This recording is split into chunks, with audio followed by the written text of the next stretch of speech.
Konnichiwa, salam leba pekerja. Video kali ini gua ingin bahas tentang keresahan saya dari dulu, yakni kebingungan antara memilih beasiswa atau kerja ke luar negeri. Jadi gue ini lebih mau berjuang untuk beasiswa ke luar negeri atau gue berjuang untuk kerja ke luar negeri. And finally, mari kita bahas. Untuk sekarang pasti banyak anak muda yang bingung untuk antara cari beasiswa ke luar negeri atau kerja gitu. Gini, gue ingin bahas tentang untung ruginya gitu. Oke, yang pertama kita bahas dari beasiswa dulu, terus kita bahas kerja ke luar negeri. Yang pertama adalah kita bahas beasiswa ke luar negeri. Iya, absolut, teman-teman gue banyak yang ke luar negeri kuliah.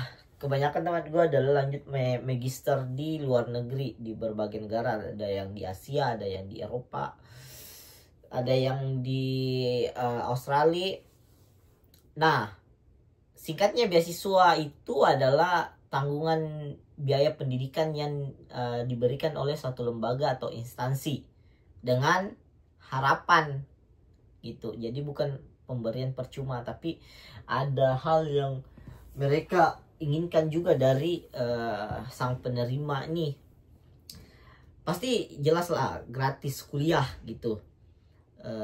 Tapi nggak semua beasiswa itu terbagi atas 3, yakni beasiswa penuh, parsial, dan ada bantuan sedikit. Jadi ada yang penuh full, semua dibiayai, di cover, bahkan ada biaya uang jajan.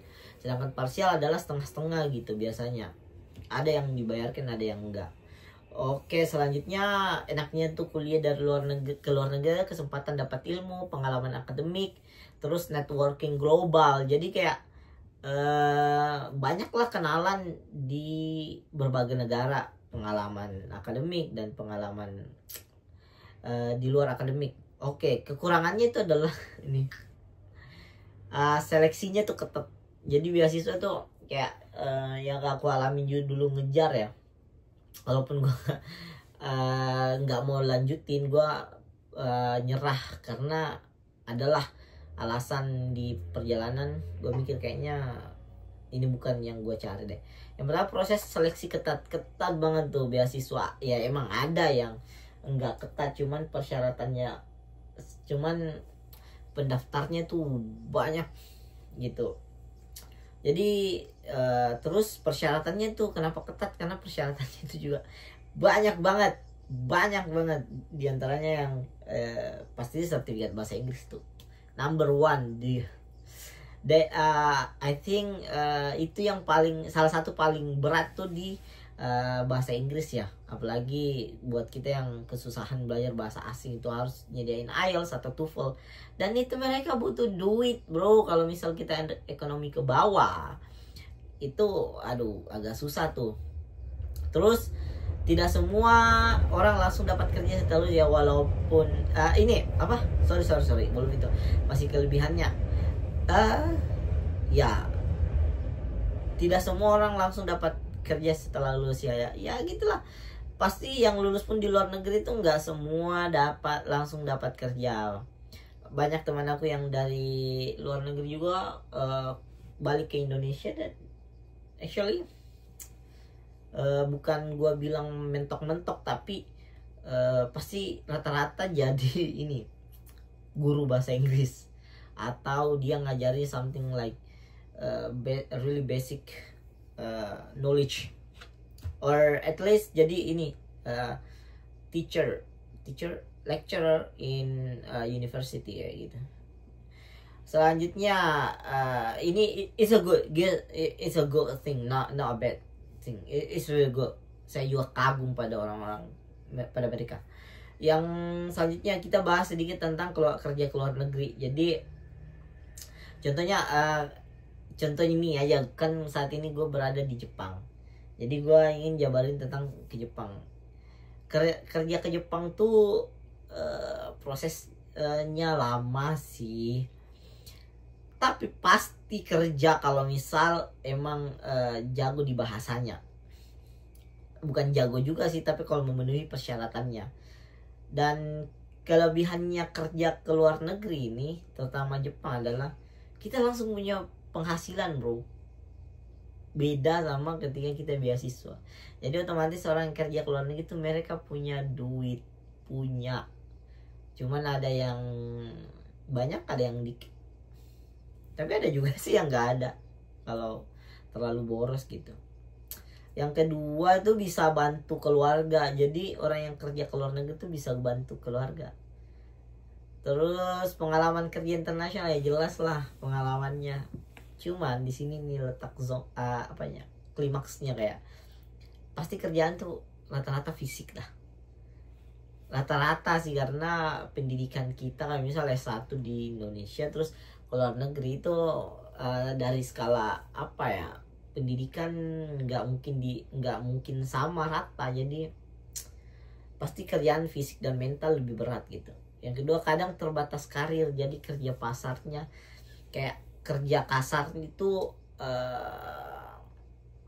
keterbatasan, karena kerja kasar ya kadang ada yang nggak ada jenjang karirnya banyak.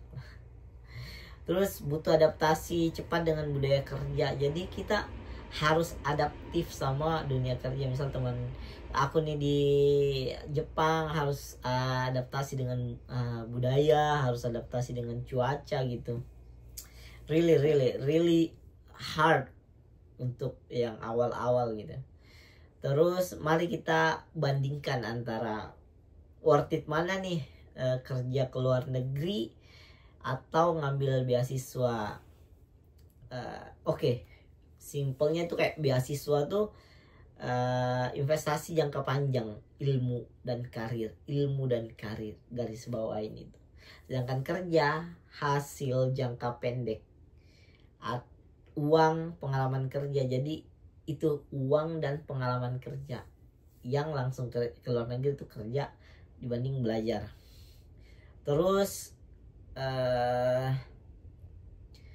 ini pendapatku sendiri adalah, jikalau engkau dari keluarga ekonomi menengah ke bawah, it's better mempersiapkan untuk kerja ke luar negeri dibanding beasiswa. Ini opini pribadi, maaf kalau tidak sesuai dengan pendapat kalian, karena keluarga tuh butuh pendanaan. Jadi untuk naik level dari ekonomi menengah ke bawah, untuk naik yang merasa lebih aman, kita butuh finansial secepat mungkin gitu.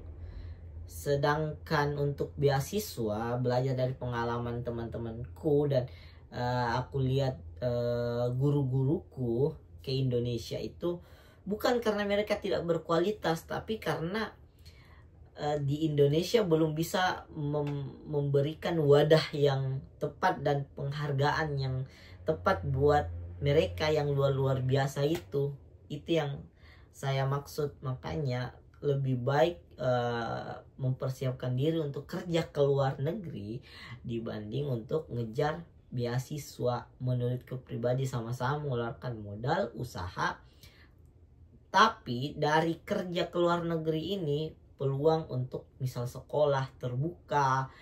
Terus ya otomatis lah kalau misal sudah berada di suatu negara, kesempatan untuk belajar lagi jauh lebih besar dibanding kalian di Indonesia ngejar dengan bersaing ribuan orang, ratusan ribu orang gitu.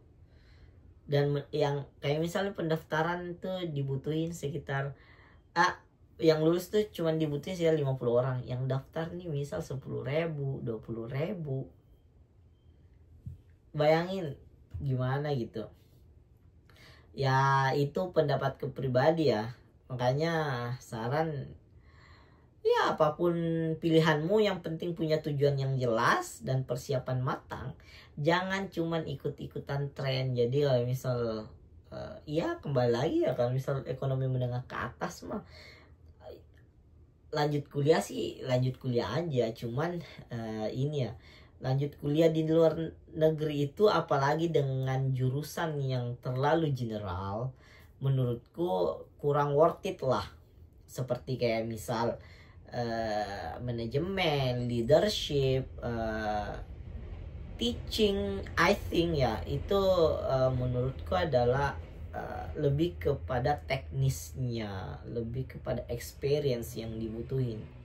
Sedangkan kalau misal keluar negeri dengan teknik lah, misal jurusan teknik yang kayak lebih spesifik kayak misal fisik, teknik fisika apa gitu, intinya perteknikan, teknik sipil atau apa cara mempelajari bom atom misal, atau cara bahan kimia gitu yang lebih mendetail arsitektur begitu. Tapi kalau misal yang semacam ini skill apa ya, skill leadership dan sebagainya, itu kan bisa dilatih dengan sendirinya gitu, tanpa mesti melalui satu ya. Soalnya balik ke Indonesia kan ya, bukan meremehkan tapi kebalik lagi, Indonesia belum siap untuk memberikan penghargaan yang begitu besar untuk orang-orang yang luar biasa begitu. Itu sih yang aku maksud. Tapi apapun pilihan, tetap yang penting jelas tujuan, itu yang terbaik. See you matane, see you next video.